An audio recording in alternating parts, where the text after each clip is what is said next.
வாழ்க வையகம், வாழ்க வளமுடன். வாழ்க்கை மலர்கள்.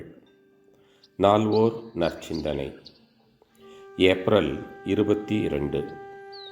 தலைப்பு: பற்றறிவு, கற்றறிவு, முற்றறிவு. ஸ்தூலம், சூக்ஷ்மம், காரணம் என்ற 3 சொற்களை கேட்டிருப்பீர்கள். இவற்றுள் ஸ்தூலமானது உடல், சூக்குமமாகிறது உயிர், காரணம் என்பது பிரம்மம் அல்லது மெய்ப்பொருள். இந்த உடலுக்கு மையப்புள்ளி, சுற்றுவட்டம் இரண்டும் உண்டு. அதாவது உடலுக்கு எல்லை உண்டு. உயிருக்கும் மையப்புள்ளி உண்டு. ஆனால் அதனுடைய சுற்றுவட்டம் ஒரு எல்லைக்குள் அடங்காது. மெய்ப்பொருளுக்கோ மையப்புள்ளியும் இல்லை, சுற்றுவட்டமும் இல்லை. உயிருக்கு மனமானது விரியும்போது அது பிரம்மம் வரையில் போவதனால் சுற்றுவட்டம் இல்லை. ஆனால் பிரம்ம நிலைக்கு மையப்புள்ளியும் இல்லை, சுற்றுவட்டமும் இல்லை.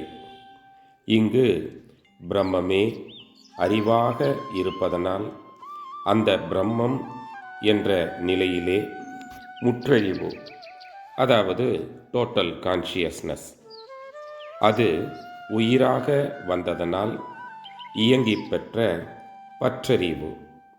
ஆங்கிலத்தில் இதனை கேரக்டர் என்பார்கள். இதுவரையில் இயங்கி பெற்ற பதிவுகள் அனைத்தையும் அடக்கமாக கொண்டது.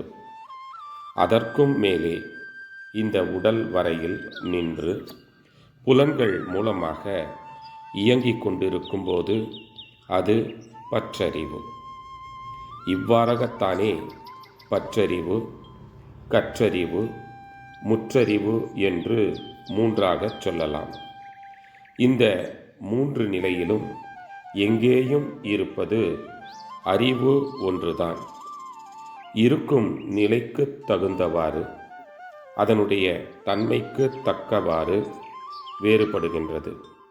தெளிவினாலே, தவத்தினாலே, பல பிறவிகள் எடுத்த தொடர்பினாலே அவர்களுடைய கேரக்டர் இந்த 3 நிலையிலே எங்கே வேண்டுமானாலும் நிற்கலாம். ஆனால் விகிதாச்சாரம் என்ன? கேள்விக்குறி.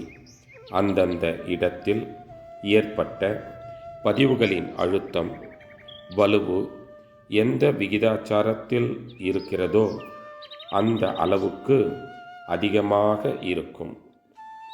அருட்தந்தை வாழ்க வளமுடன் தொடரும்.